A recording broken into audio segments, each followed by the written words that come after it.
श्री स्वामी समर्थ. जयशंकर. उद्या आहे संकष्ट चतुर्थी. गणपती बाप्पा म्हणजे बुद्धीची देवता आणि याच गणपती बाप्पाची सेवा आपण सगळेच लहान मोठे सगळेजण आवडीने करत असतो. गणपती बाप्पा बुद्धीची देवता असल्याने मुलांसाठी प्रत्येक आई ही काही ना काही सेवा करतच असते.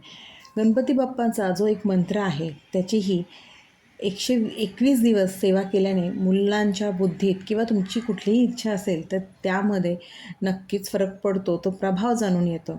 आणि खरं तर मुलांसाठी गणपती बाप्पाची सेवा प्रत्येक आईने करावी आणि मुलांकडनंही करून घ्यावी.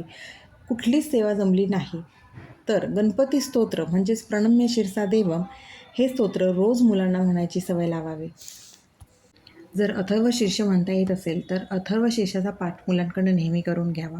पण त्याचसोबत मुलांचा जर आपल्याला अभ्यासात प्रगती हवी असेल तर त्यासाठी प्रत्येक आईने प्रत्येक पालकांनी आपल्या मुलांचा कल कशात आहे, त्यांची मानसिकता कुठली आहे, कशी आहे, आधी ह्याचा अभ्यास करणं गरजेचं आहे.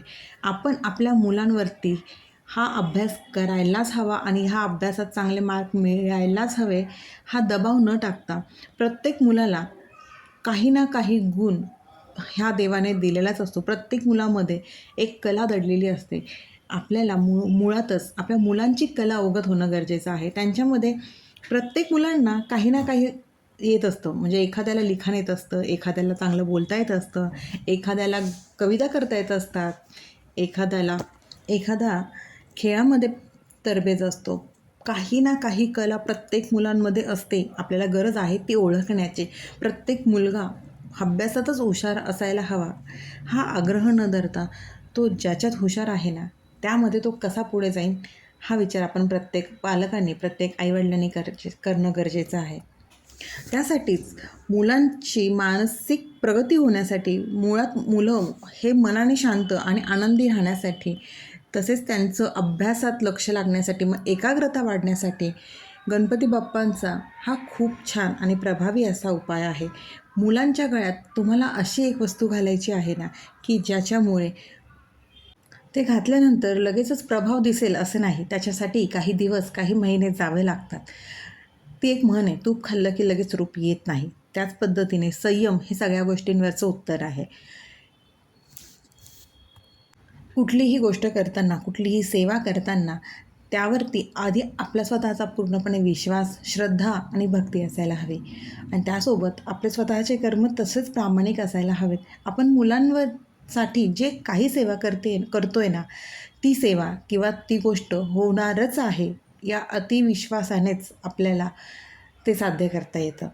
त्यामुळेच मुलांच्या गळ्यात तुम्ही या दिवशी गणेश रुद्राक्ष जो असतो तो आपल्या मुलांच्या गळ्यात घालायचा आहे. हा रुद्राक्ष घातल्याने ना मुलांमध्ये एक प्रकारची जर मुलं चिडचिडे असतील तर शांतपणा येतो, अभ्यासात लक्ष लागतं आणि तो गणेश रुद्राक्ष ना सेम गणपती बाप्पाची जशी सोंड असते ना आपल्या त्याच पद्धतीने त्या रुद्राक्षाला सोंड असते, म्हणूनच त्याला गणेश रुद्राक्ष म्हणतात.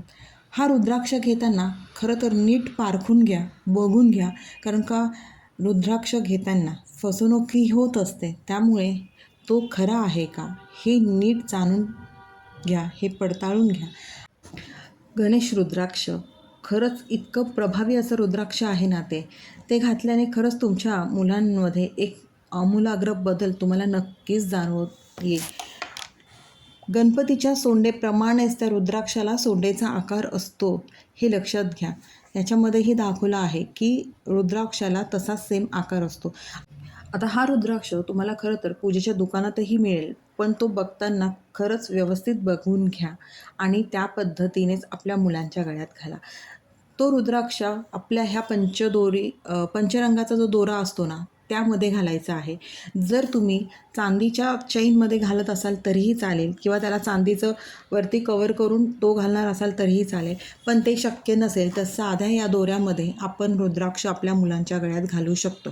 आता हा फक्त गळ्यात घालायचा आहे का तर नाही, हा कुठलीही गोष्ट असू दे, रुद्राक्ष असू दे, तुम्ही एखादी कुठली क्रिस्टलचं ब्रेसलेट घालताय, अंगठी घालताय, जे काही घालत असाल, कुठलाही खडा घालत असाल तो आधी सिद्ध करावा लागतो.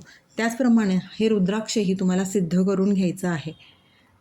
आता ते सिद्ध कसं करायचं तर आपण संकष्टीच्या दिवशी किंवा जर नाही तुम्हाला संकष्टीच्या दिवशी जमलं तर बुधवारी किंवा मंगळवारी या रुद्राक्षावरती अथर्व शीर्ष म्हणून अभिषेक करायचा आहे. आणि अभिषेक केल्यानंतर गणपती बाप्पांच्या आपल्या प्रत्येकाच्या घरात गणपती बाप्पाची मूर्ती असते. गणपती बाप्पांच्या तिथे ठेवून गणपती बाप्पांना विनंती करायची की मी हा रुद्राक्ष माझ्या मुलाच्या गळ्यात घालत आहे. आता तो मुलगा तुमचा लहान असो, लहान म्हणजे अगदी लहान मुलांच्या गळ्यातही घालू नका, कळेल असं मुलांच्या गळ्यात घाला. आणि मुलं तुमची उच्च शिक्षण घेत असतील त्यांनाही जर आवड असेल तर त्यांच्याही गळ्यात तुम्ही हा रुद्राक्ष घालू शकतात. गणपती बाप्पाला प्रार्थना करून अथर्व शीर्षाचा पाठ करून तुम्ही तो गणेश रुद्राक्ष तुमच्या मुलांच्या गळ्यात घालू शकतात. अशा पद्धतीने हा गणेश रुद्राक्ष स्वतः सिद्ध करा आणि मुलांच्या गळ्यात घाला. फक्त रुद्राक्ष घेताना तो नीट पारखून घ्या. आता रुद्राक्ष घातल्यानंतर मुळातच नियम काय? रुद्राक्ष ही एक खूप पवित्र आणि प्रभावी अशी गोष्ट आहे. हा रुद्राक्ष घातल्यानंतर मांसाहार करायचा नाही आहे. जर तुमची मुलं लहान असेल किंवा जर मांसाहार करणार असेल तर त्याच्या आदल्या दिवशी तुम्ही हा रुद्राक्ष काढून ठेवा आणि रात्री झोपताना कंपल्सरी रुद्राक्ष काढून ठेवायचा आहे. दुसऱ्या दिवशी आंघोळ करूनच हा रुद्राक्ष गळ्यात घालायचा आहे. ही गोष्ट आवर्जून आपल्याला पाळायची आहे. रुद्राक्ष कुठल्याही अस्वच्छ ठिकाणी ठेवायचा नाही. जेवढी तुम्ही रुद्राक्षाची पवित्रता पाळू शकाल तेवढ्याच पद्धतीने हे करा.